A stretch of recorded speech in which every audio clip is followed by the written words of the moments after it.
Hi, welcome to this session of Life Recovery Chats. Today we're going to be looking at step 5 and going over some key points to doing a step 5 in your life.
The next key point I want to make is that finding someone you can trust is essential. I've heard a lot of advice over the years in the meetings and talking to people who have been through the 12 steps when it comes to step 5, because you've already kind of admitted to God and yourself in a sense when you did your step 4. But now you're bringing another human being into this process, and finding someone that you can trust is essential. If you have a sponsor or a mentor who you've already chosen, this is often a good person to pick. But you need to be very, very careful, because I've heard so many stories of people who did this step 5 with the wrong person and how it didn't end good with them. And so you want to find somebody who's not going to be judgmental, someone who's going to encourage you in your journey, someone who's going to love you regardless of the things that you're about to share with them. Because if you did your step 4 properly, there should be some things that came up that realized that weren't very good in your past, choices that you made that were very poor, things that you did that were very destructive. Oftentimes we find that those are the things that are fueling a person's addiction. And so finding someone that you can trust is so essential for this step.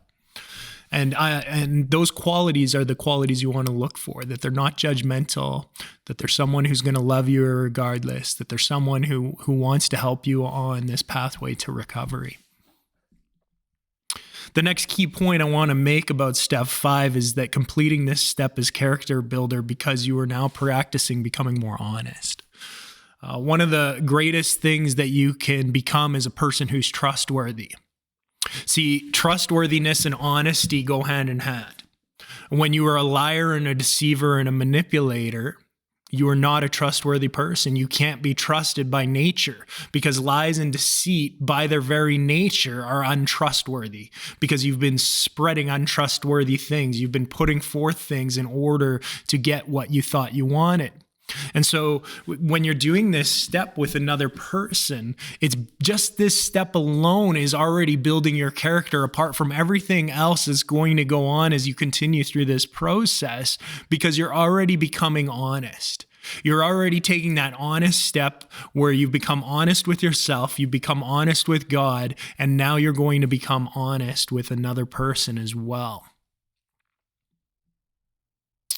The next key point is that addictive behaviors thrive in shame and secrecy, and freedom thrives in openness and connection. See, when a person is truly able to become open and connected with those around them, that's where addictive behaviors are no longer able to thrive. But as long as that shame and that guilt and that secrecy is in a person's life, those addictive behaviors will continue to thrive. And so that's what I was talking about in the last key point, is that just doing this step, if you did a proper step 4, is a huge step towards becoming a more honest person. And becoming an honest person is so key, because when you're honest, you're open. When you're honest, you're able to have connection with people. You're no longer putting up a wall between you and them. Now, I'm not saying that you want connection with everybody, because oftentimes we've been hurt. We've had people break our trust. There's reasons why we put up those walls. And so we want to be very cautious. And again, that goes back to the other key point in finding someone who's trustworthy, and pray that God would lead you to someone who can be trusted, someone who's been through this process before. Because what you find out when you do a step 5 is that we're all human beings.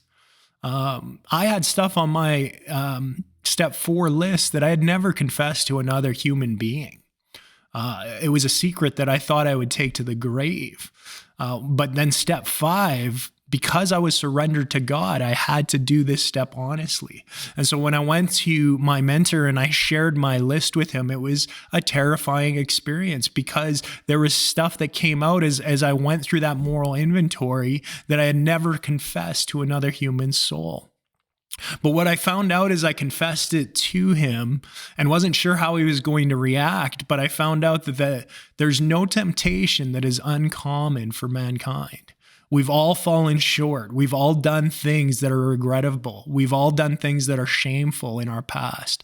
And we need to be open about that. We need to stop hiding it, because as we do that, all of a sudden it opens a pathway for connection. And I really believe that connection is one of the key things that will keep a person from addictive behaviors when they're able to truly connect with people the way that God created us to. And that can only happen through openness and honesty, which leads to freedom. All right, next key point, be exact and specific. Don't sugarcoat it. Absolutely essential. Don't try to make it less than what it is. When you're going over this list with the person, be as exact and specific and open as you can, as difficult as that is. And again, pray for God's help, because you're going to need it. You're going to need it as you go into those dark places in your past, as you go into those dark places of the soul, as you face these things. But very, very important, if you're going to do this step properly, that you be exact and specific. If you don't, and if you're not exact and specific as you do your step 4, when you're making that moral inventory, and if you're not exact and specific in this step, when you open up, you're still hiding something. You're still putting up a wall. You're still staying in secrecy. And so you want to be exact and specific. You don't want to make it less than what it actually was or is. Next key point, be sure that you accept the forgiveness offered by God and the person you share your list with. This is one of the great truths I found out about God is a forgiving God. He's a merciful God. No matter what shortcomings, no matter what sins, no matter what terrible things a person has done in their past, it's not too much for the forgiveness of God to come and to be offered to that person. And this is actually a concept found in the Bible. It says that there's no sin under heaven which man can't be forgiven, other than blaspheming his spirit, which is this continual rejection of him. But if you've already made it to this point in these steps, then you haven't committed that sin, because you're no longer rejecting God. You're now seeking for him. You're now accepting his will and his ways for your life. And so there's no sin that you have committed that can't be forgiven by God. And often what you'll find is if you found the right person, that person will also offer forgiveness to you as well, and let you know that both God forgives you and they forgive you, and that you need to forgive yourself, and that you need to let go of those things because you're trying to change and become a new person by the power of God in your life in going through this process that he's led you to and is leading you through. The final point I want to make when it comes to this step is that no matter the feelings that you have after completing this step, remember that the process still has a lot more to go.